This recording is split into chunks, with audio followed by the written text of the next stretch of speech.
So ఆంధ్రప్రదేశ్లో election fever మొదలైంది అని అనిపిస్తోంది. ఇక్కడ ముఖ్యమైనటువంటివి చూడటానికి మాత్రం ట్రయాంగులర్ లాగా కనిపిస్తోంది, కానీ ఒరిజినల్గా ద్విముఖంగా మాత్రమే పోటీ జరగబోతుంది. అది ఒకటి జగన్ వైఎస్ఆర్సీపీ పార్టీ, రెండోది చంద్రబాబు నాయుడు టీడీపీ పార్టీ మధ్య. సో ఇక్కడ పవన్ కళ్యాణ్ తాత్కాలికంగానే కనిపిస్తున్నాడు. బీజేపీ ఉందా లేదా అని డౌట్. ఇప్పుడు కొత్తగా ప్రయోగంతో షర్మిల ఎంట్రీ తోటి కాంగ్రెస్ పార్టీ రాబోతుందని కొన్ని సూచనలు వస్తూ ఉన్నాయి. అది ఎంతవరకు నిజమవుతుందో చూడాలి. సో ఇప్పుడు వీళ్ళ బలబలాలు, వీళ్ళు గెలిచే అవకాశాలు ఎట్లున్నాయో చూద్దాం. సో జగన్ చేస్తున్న పని ఏంటి అంటే ధన ప్రవాహాన్ని బలహీన బడుగు వర్గాల పేరుతో లేదా ఒక్కొక్క కేటగిరైజేషన్ చేసేసుకొని ఒక్కొక్కళ్ళ అకౌంట్లో డబ్బులు వేయడం జరుగుతూ ఉంది. దీనికి నవరత్నాలని పేరు పెట్టుకున్నాడు. ఒక్కొక్క రత్నం పేరు మీద కొంత అమౌంట్ అయితే డైరెక్ట్గా ట్రాన్స్ఫర్ చేస్తూ ఉన్నాడు. సో ఈ ధన లాభాన్ని పొందినటువంటి వాళ్ళు రేపు ఆయనకు ఓట్లు వేసే అవకాశం అయితే డెఫినెట్గా ఉంటుంది. ఇది ఎంత రేషియో ఉంటుందనేది చూడాల్సి ఉంటుంది భవిష్యత్తులో. సో ఇది ఒక పాజిటివిటీ ఏంటి అంటే ధనలాభం పొందిన వాళ్ళు చేసే ఓటింగ్ అనేది ఒక డిఫరెంట్ కేటగిరీ. బట్ సెకండరీ కేటగిరీకి వచ్చినప్పుడు దీనిలో విద్యార్థులు ఉన్నారు, మధ్యతరగతి వాళ్ళు ఉన్నారు, సంపన్న వర్గాల వాళ్ళు ఉన్నారు. సో బలహీన బడుగు వర్గాల్లో కూడా అరే చదువుకొని బాగుపడాలి, ఉచిత పథకాల వల్ల ఉపయోగం లేదు అనేవాళ్ళు ఉన్నారు. సో ఇలాంటి పరిస్థితి ఉన్నప్పుడు వాళ్ళు డెఫినెట్గా ఈయన కాలంలో అభివృద్ధి జరగలేదు, ఉద్యోగ అవకాశాలు రాలేదు, ఇండస్ట్రియల్ డెవలప్మెంట్ జరగలేదు, ఐటీ ఇండస్ట్రీ డెవలప్ కాలేదు, అమరావతి రాజధాని అనేది కొల్లాప్స్ అయిపోయింది, వైజాగ్కి వెళ్తూ ఉన్నాడు. సో మరి అది కరెక్ట్గా ఉంటుందా లేదా, ఇలాంటి చాలా క్వశ్చన్ మార్క్స్ ప్రజల్లో ఉన్నాయి. సో అక్కడ చూసినప్పుడు రోడ్ల మీదకి చాలా విమర్శలు కూడా వస్తూ ఉన్నాయి. తర్వాత వాళ్ళ నాయకులు ఏదైతే వైఎస్ఆర్సీపీ నాయకులు ఉన్నారో వాళ్ళు వాడే భాషాజాలం కూడా చాలా నెగిటివ్ ప్రభావాన్ని చూపిస్తూ ఉంది. సో డెఫినెట్గా ఇవి అటు ఒక 50% పాజిటివ్ అని అనుకుంటే ఇటు 50% నెగిటివ్ కూడా కనిపిస్తూ ఉంది. సో ఇది వైఎస్ఆర్సీపీ బలబలాలుగా చూసుకోవచ్చు. రెండవది టీడీపీ పార్టీ. ఇక్కడ చంద్రబాబు నాయుడే ముఖ్యంగా ఉంటాడు. చంద్రబాబు నాయుడు ఉమ్మడి ఆంధ్రప్రదేశ్లో ఈయన విజనరీగా పేరు తెచ్చుకున్నాడు. అయితే ఎప్పుడైతే డివైడ్ అయిందో ఆయనని మొట్టమొదటిసారి ఆంధ్రప్రదేశ్ ప్రజలు నమ్మి ముఖ్యమంత్రిగా ఆయన ఎన్నుకున్నారు. సో ఈయన ఎన్నుకున్నప్పుడు ఈయన ఏం చేశాడంటే అమరావతిని నేను 5 లక్షల కోట్లతో కట్టి లేదా 1,00,000 కోట్లతో కట్టి ప్రపంచంలోనే ఒక గొప్ప నగరాన్ని చేస్తాను, గొప్ప రాజధాని చేస్తాను అనే విజన్తో వెళ్ళడం వల్ల ఆయన 5 సంవత్సరాలు ప్రజలకు అభివృద్ధి కనిపించలేదు, ప్రజలు అభివృద్ధి చెందినట్టుగా ఫీల్ అవ్వలేదు. దానివల్ల ఆయన్ని ఓడించేసేసి సో ఆర్థిక సహాయాన్ని పొందుతాం, ధనలాభాన్ని పొందుతాం అని జగన్కి ఓటేయడం జరిగింది అక్కడ. సో డెఫినెట్గా అది చాలా చెడు జరిగిందని చెప్పొచ్చు. ఇప్పుడు ఆయన ఏం చెప్తా ఉన్నారు మళ్ళీ అంటే సరే ఈసారి జగన్ చేసినటువంటి ఇవన్నీ కూడా అభివృద్ధి రాలేదు, చాలా దౌర్జన్యాలు జరిగినాయి కాబట్టి నేను విజనరీని, నేను ఆంధ్రప్రదేశ్ పూర్వకాలంలో ఎంతో డెవలప్ చేశాను, హైదరాబాద్ని నిర్మించానని చెప్తూ ఇప్పుడు మళ్ళీ ఆంధ్రప్రదేశ్ భవిష్యత్తుకు నేనే ముఖ్య కారణం అవుతాను, సో మీకు అభివృద్ధి తెస్తాను అని చెప్తా ఉన్నాడు. కాకపోతే ఏంటి అంటే ఇక్కడ ప్రజల్లో ఒక ప్రశ్న వస్తుంది, దీన్ని ఆయన ఆన్సర్ చేయాల్సి ఉంది. మరి ముందు ఇచ్చిన 5 సంవత్సరాలు ఎందుకు డెవలప్ చేయలేదు? ఎందుకంటే ఒక రాష్ట్రానికి ఒక రాజధాని నగరం మాత్రమే ముఖ్యం కాదు, అన్ని ప్రాంతాలు ముఖ్యమే, అన్ని ప్రాంతాల డెవలప్మెంట్ కూడా ముఖ్యమే. మరి మీరు ఎందుకు అది పట్టించుకోలేదు? ఇప్పుడు మళ్ళీ దేంతో ముందుకు వస్తున్నారు? అన్ని పార్టీలు అన్ని రాష్ట్రాల్లో పెట్టిన ఉచిత మేనిఫెస్టోలను తీసుకొచ్చేసి పథకాల రూపంలో వీళ్ళకి ఇవ్వాలని చూపిస్తూ ఉన్నారు. ప్రజలు అడగబోయేది ఏంటంటే మీరు ఇచ్చిన ఉచిత మేనిఫెస్టోల విలువ దాదాపు 1,00,000 కోట్ల పైననే ఉంటుంది. అది ఎవరన్నా కావచ్చు. 1,00,000 కోట్లు పంపకాలు చేసిన తర్వాత అది జగన్ చెప్పినటువంటి లేదా చేయలేనటువంటి ఆర్థికము లేదటువంటి అభివృద్ధి ఏది కూడా ఇక్కడ ఈయన కూడా చేయలేని పరిస్థితి వస్తుంది. సో మరి ఎప్పుడైతే ధన ప్రవాహాన్ని ప్రజలకు పంపకం చేస్తారో ఉచిత పథకాల మీద అభివృద్ధి అనేది ఏమాత్రం రాదు. మరి అభివృద్ధి ఎక్కడి నుంచి చేస్తారు అన్నప్పుడు లోకేష్ ఒక ఇంటర్వ్యూలో ఏం చెప్తున్నారంటే మేము అభివృద్ధి చేసేసి అప్పుడు వచ్చిన దాని ద్వారా దీన్ని మళ్ళీ అభివృద్ధి పదంలోకి తీసుకొస్తామంటాడు. ఎప్పుడైతే నువ్వు అభివృద్ధి చేయడానికి డబ్బులు ఉండవో అభివృద్ధి అనేది రాదు. సో డెఫినెట్గా ఉచిత పథకాలకు పెట్టిన తర్వాత ఎలాంటి అభివృద్ధి టీడీపీ చేయలేదు. ఇది కొద్దిగా విజ్ఞత ఉన్న ప్రజలందరూ కూడా క్వశ్చన్ చేసే విషయం. దీన్ని వాళ్ళు ఏ విధంగా చేస్తారో చెప్పాల్సిన అవసరం ఉంటుంది. ఇక మూడొక పాయింట్ వచ్చి జనసేన పవన్ కళ్యాణ్కి ఫస్ట్ అర్థం కాని విషయం ఏంటంటే ఆయన టీడీపీ తోటి సపోర్ట్ బలంగా చేస్తా ఉన్నాడు అర్థమైంది.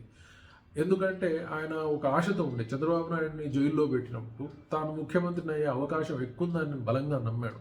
కాకపోతే లోకేష్ ఒక ఇంటర్వ్యూలో చెప్తామంటాడంటే ఒకవేళ అధికారంలోకి వచ్చే పక్షంలో చంద్రబాబు నాయుడు మాత్రమే ముఖ్యమంత్రి, ఇది స్పష్టంగా పవన్ కళ్యాణ్ కూడా తెలుసు అని ఆయన చెప్పాడు. ఉప ముఖ్యమంత్రి గురించి అడిగినప్పుడు అది వాళ్ళు తేల్చుకుంటారు అని చెప్తా ఉన్నాడు. అంటే ముఖ్యమంత్రి అనేది సున్నా స్థాయికి వచ్చేసి నాకు రాదు అని అర్థమైంది. ఉప ముఖ్యమంత్రి 50% హోప్స్ పోయినాయి. సో డెఫినెట్గా ఇక్కడ ఏం జరుగుతుంది అంటే పవన్ కళ్యాణ్కి అయితే అధికారాన్ని ఇవ్వరు. ఒకవేళ ఎమ్మెల్యేగా గెలిస్తే కొంత పాసిబిలిటీ ఉప ముఖ్యమంత్రి ఇస్తారో మినిస్టర్ ఇస్తారో తెలియదు, కానీ దాని ద్వారా ఈయన పొందే లబ్ధి అనేది సున్నా. ఎందుకంటే ఎప్పుడైతే పవన్ కళ్యాణ్ టీడీపీతో కలిసి ఒకవేళ అధికారంలోకి వచ్చే పక్షంలో ఎన్ని సీట్లు ఇస్తారు వాళ్ళు? 50% అయితే ఇవ్వరు కదా. ఏదో ఒక 10%, 20% సీట్లు ఇవ్వచ్చు. 20% సీట్లలో ఈయన గెలిచేవి ఎంత ఉంటాయి? 1%, 2% ఉందనుకుందాం. ఈ 1%, 2% బలాన్ని పెంచుకున్న వ్యక్తికి అధికారాన్ని, అది బలమైన అధికారం ఉండే పొజిషన్ అయితే ఇవ్వరు. సో అలాంటప్పుడు డెఫినెట్గా ఆయనకు వచ్చే పెద్ద ప్రాఫిట్ ఆయనకు ఉండదు. ఆయన పేరు కూడా పెద్ద నిలబడేది ఏమి ఉండదు. అది బెనిఫిట్ ఫర్ అగైన్ టీడీపీ పార్టీనే. సో మరి అన్నప్పుడు పవన్ కళ్యాణ్ ఏ విధంగా రియాక్ట్ అవుతారో చూడాలి. సో ఎందుకంటే క్లియర్గా చెప్పారు ముఖ్యమంత్రి బదులు చంద్రబాబు నాయుడు అన్నప్పుడు పవన్ కళ్యాణ్ మొట్టమొదటి పెద్ద ఆశ నలిఫై అయిపోయింది. సో డెఫినెట్గా ఆయన ముఖ్యమంత్రి కావటం లేదు. అలాంటప్పుడు మరి ఈయనకి ఇప్పుడు సపోర్ట్ చేస్తాడా? తర్వాత ఈయనకున్న అతిపెద్ద వీక్ పాయింట్ ఏంటి అంటే ఈయన అప్పుడప్పుడు ప్రజల సమస్యలు కనిపించినాయి అన్నట్టు కనిపించి మళ్ళీ మాయమైపోతూ ఉంటాడు. అమ్మ మెరుగుతీగా అన్నట్టుగానే ఈయన ప్రవర్తన ఉంటుంది తప్పితే ఎక్కడ కూడా ఈయన బలంగా ఒక నాయకుడిని నేను మీకోసం ఉన్నా అని చెప్పడు. మాటల్లో నుంచి నేను ఉన్నాను అని చెప్తాడు తప్పితే చేతల్లో మాత్రం ఈయన ఎక్కడ ఉన్నాడు, ఎప్పుడు వస్తాడు, ఎప్పుడు వెళ్తాడు అనేది మాత్రం చాలా అర్థం కాదు. మెరుపుతీగలాగా కనిపిస్తూ పోతూ ఉంటాడు ఈయన. సో కాబట్టి ప్రజలు ఈయన ఎంతవరకు విశ్వసిస్తారు అనేది పెద్ద క్వశ్చన్ మార్క్. సినిమా ప్రభావాన్ని రాజకీయాల్లో మనం ఈ కాలంలో ఊహించుకోలేం. ఇది ఒకటి. మూడొకటి ఏంటి? బీజేపీకి అసలు బలం ఉంది అంటే పెద్ద క్వశ్చన్ మార్క్ అది. ఎందుకంటే ఒకప్పుడు వాళ్ళు నమ్ముకున్నది ఏంటంటే పవన్ కళ్యాణ్తో లాభం అవుతుందని, అది ఉండదు అని అర్థమైపోయిన తర్వాత బీజేపీకి బలం లేదు అక్కడ అని చాలా క్లియర్గా అర్థమైపోయింది. నెక్స్ట్ వచ్చేసిన తర్వాత కాంగ్రెస్ కూడా జీరో పొజిషన్ అయ్యి, కాకపోతే ఏంటంటే వాళ్ళు ఒక ప్రయోగాన్ని చేయబోతున్నారని అంచనాలు వస్తున్నాయి. అదేంటి అంటే జగన్ చెల్లెలు షర్మిల, ఈమె తెలంగాణలో పోటీ చేసి ఇక్కడ ఏమీ ప్రభావితం చేయలేకపోయింది. అంటే పోటీ చేయలేదు, బట్ ఏంటి అంటే తెలంగాణలో కాంగ్రెస్తో ఏదో పొత్తు పెట్టుకున్నట్టుగా చేసి ఏదో సమ్ బెనిఫిట్స్ ఊహించుకుంది, కానీ ఇక్కడ పని చేయలేదు. సో ఆమె ఇక్కడ జీరో పొజిషన్కి వచ్చేసి మళ్ళీ ఆంధ్రప్రదేశ్ బాట పట్టింది.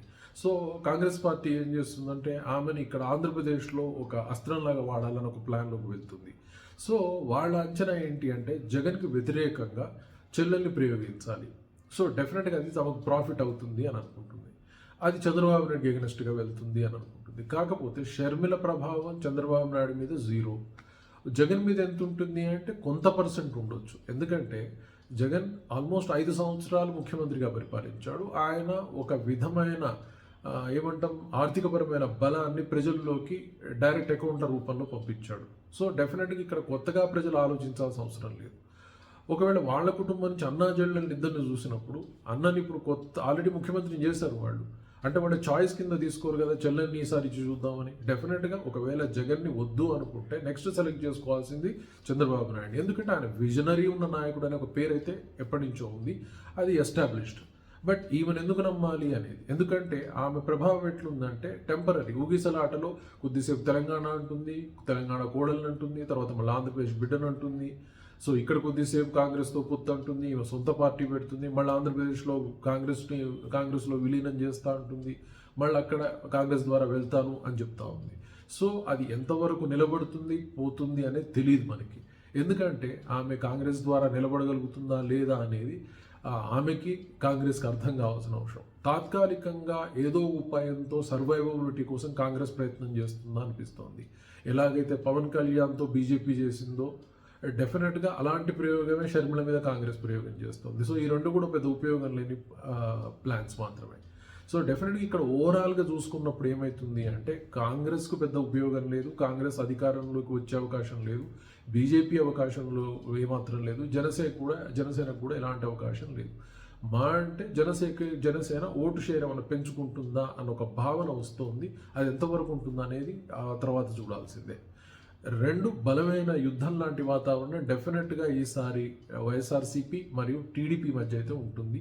టీడీపీ డెఫినెట్గా ఉచిత మేనిఫెస్టోలో నమ్ముకోకుండా చంద్రబాబు నాయుడుకున్న బ్రాండే విజనరీ అని. సో ఈ బ్రాండ్ని ఆయన బలంగా ప్రజల్లోకి తీసుకెళ్ళాలి. నేను వస్తే ఖచ్చితంగా ఈసారి మీకు అభివృద్ధి చేసి చూపిస్తాను, అని నమ్మించగలిగితే డెఫినెట్గా ప్రజలు ఈయన నమ్ముతారు. లేని పక్షంలో ఆయన డబ్బులు పంచుతూ ఉన్నాడు, మీరు డబ్బులు పంచుతూ ఉన్నారు. సో మరి పాత ఆయన నమ్మడం బెటర్ కదా, మిమ్మల్ని ఎందుకు నమ్మాలనే క్వశ్చన్ వచ్చినప్పుడు ఈయన ఆన్సర్ చెప్పుకునే పరిస్థితి ఉండదు. డెఫినెట్గా ఈయనకున్న బలమైనటువంటి సిస్టమ్ ఓన్లీ విజనరీ, అభివృద్ధిని చేయగలుగుతున్న నమ్మకం ఇప్పటికీ ప్రజల్లో ఉంది. కాబట్టి ఈ విజనరీతో ఆయన ముందుకు వస్తే మాత్రం ఆయనకు బెనిఫిట్ జరిగే ఛాన్స్ ఉంది. సో మరి జగన్ ఎలా వస్తాడు, ఉచిత పథకాల మేనిఫెస్టోల ద్వారానే ఆయన రావాలనే బలమైన నమ్మకం కనిపిస్తూ ఉంది. ఇది కొంత నెగిటివ్ పాయింట్ అయితే డెఫినెట్గా ప్రజల్లో కనిపిస్తూ ఉంది. మరి ఫైనల్గా ఎలాంటి రిజల్ట్ వస్తుందో చూడాల్సి ఉంటుంది.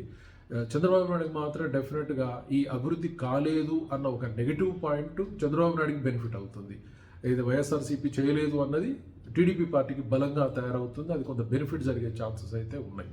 ఓవరాల్గా ఏంటి అంటే ఈ రెండిటి మధ్య, టీడీపీ వైఎస్ఆర్సీపీ మధ్య మాత్రమే ఎలక్షన్లు జరగబోతున్నాయి అనేది చాలా స్పష్టంగా అర్థమవుతుంది. రానున్న కాలంలో వీటి ప్రచారం ఎలా జరుగుతుంది, వీళ్ళ ప్రవర్తన ఎలా ఉంటుంది, దాన్ని బట్టి ప్రజలు నిర్ణయిస్తారనేది చాలా స్పష్టంగా అర్థమవుతుంది. ఓవరాల్గా వెయిట్ అండ్ సీ, చూద్దాం ఏం జరగబోతుంది ఇక్కడ యుద్ధం అనేది. Thank you very much. Please subscribe.